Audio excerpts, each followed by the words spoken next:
My name is Joseph. I have two questions to ask. Why all the Muslims men are allowed to marry for four women? And the second one is, how can you prove that Jesus was not crucified? Brother has two questions. Brother, are you a Christian? I am. Brother has two questions. That why does Islam permit a man to have up to 4 wives? Why does Islam permit a man to have more than one wife? And second question, how can you prove that Jesus Christ, peace be upon him, was not crucified? That Quran is the only religious book on the face of the earth which says marry only one. You read the Bible, you read the Ramayana, you read the Mahabharata, you read the Veda. No religious book on the face of the earth says marry only one besides the Quran.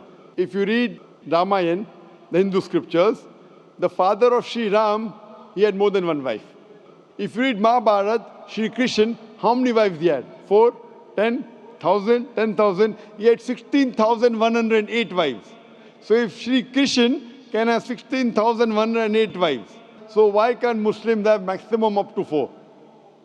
If you read the Old Testament, it says that Solomon, peace be upon him, had 700 wives. Abraham, peace be upon him, had 3 wives.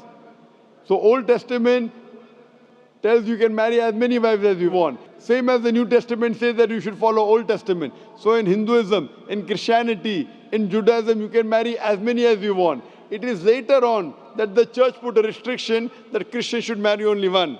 It is later on, Rabbi Benjamin Yehuda passed a synod and say that Jews should marry only one. Otherwise, previously, they used to marry as many as they wished. It is the Indian penal code in India in 1954 that put a restriction and said under the Hindu Special Marriage Act, the Hindus should marry only one. But the scriptures put no restrictions. Let's analyze what does the Quran say. Quran says in Surah Nisa chapter 4 verse number 3, marry women of your choice in 2s, 3s or 4s, but if you can't do justice, marry only one. This statement, if you can't do justice, marry only one, is only given in the Quran and no other religious scriptures. Let us analyze why does Quran give permission for the Muslim men to marry more than one woman, maximum 4. The reason is that by nature, male and female are born in equal proportion.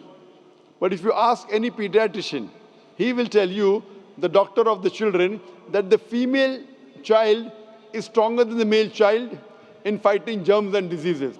So you have more deaths among the male children as compared to female children. So in pediatric age itself, the females are more than the males. As life goes on, there is death due to wars, due to alcoholism, due to drug addiction, due to accident. In all these cases, more men are dying as compared to females. So today in the world, there are more females as compared to males. In few countries, like India and China, the female population is less than the male population because of female feticide and female infanticide. In India, according to a BBC report, every day more than 1,000 fetuses are being aborted after they are identified as females.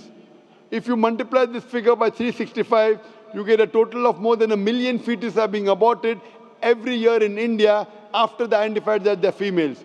According to the Tamil Nadu government hospital report, out of 10 females born alive, 4 are put to death.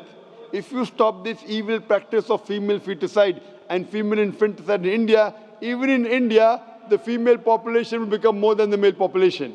Even in China, if you stop this evil practice, the female population will become more than the male population. Today, if you analyze, in USA alone, there are 4.7 million females more than males. In UK alone, there are 1.2 million females more than males. In Germany alone, there are 1.6 million females more than males. In Russia alone, there are 10.6 million females more than males. And God alone knows that how many females are more than males throughout the world. If I agree with you that one man should only marry one woman, and suppose your sister happens to live in America, or suppose my sister happens to live in USA, and the market is saturated, every man has found a wife for himself, yet there will be 4.7 million females who will not find life partner. And if your sister happens to be one of them, or if my sister happens to be one of the 4.7 million females who have not found a life partner for themselves, the only option for them is that she either marries a man who already has a wife, or becomes public property. Public property, such a harsh word. It is the most sophisticated word I can use. I cannot use a better word. You know, in America, today the statistics tell us, on average, a man has 8 different sexual partners before he settles down with one. Having mistresses in USA is very common. 5, 10, 20, 30, no problem. Having more than one legal wife, it doesn't go down their throat. When a woman is a mistress, she doesn't get her rights. She is dishonored. She is not treated well. In Islam, when a woman becomes the second wife, she gets the honor, she gets the right, she's treated well. Any modest woman, if you ask her, that would you prefer being a second wife of a man who's already married or become public property, they would opt for the first. So Islam has given permission for some men to have more than one wife to protect the modesty of the woman. Coming to your second question. Is it allowed for ladies to marry 4 men? Brother, you're asking counter question, the time is limited. You asked 2 questions, now you're asking a 3rd question. Are you convinced with the first answer? I'm convinced with the first one. MashaAllah, so you're convinced, okay. The brother asked that, is a woman allowed to have more than one husband? If you do that, this problem will be exaggerated more. I mean in Muslims, in Muslims. As it is, women are more than men. If women marry more than one husband, the problem will be exaggerated. Point number 1. Point number 2, if a man has more than one wife and if the child is born, you can easily identify who is the father, who is the mother. If a woman has more than one husband and if the child is born... But DNA is still allowed. Brother, let me finish the answer, na? You asked the question, was I interfering? Was I interrupting? Yes or no? No. No. So why are you interrupting? After I finish, you can ask, na? I'm a medical doctor. Are you a medical doctor? No. I'm a medical doctor. I know about DNA testing. I'll come to it.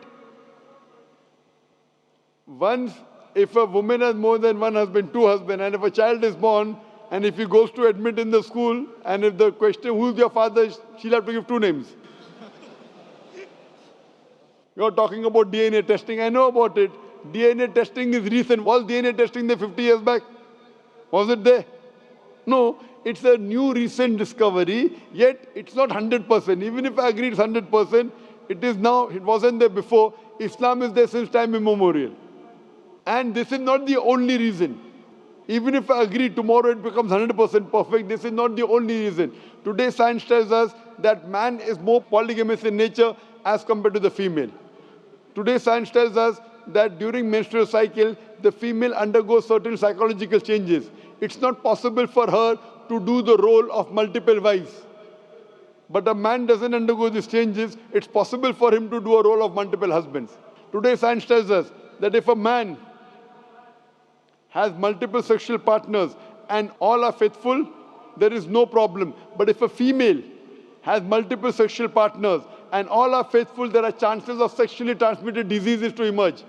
And that disease will go back to the male partner. So medically, it is not acceptable that a female has multiple partners, but medically and scientifically, it's acceptable that a male can have multiple partners.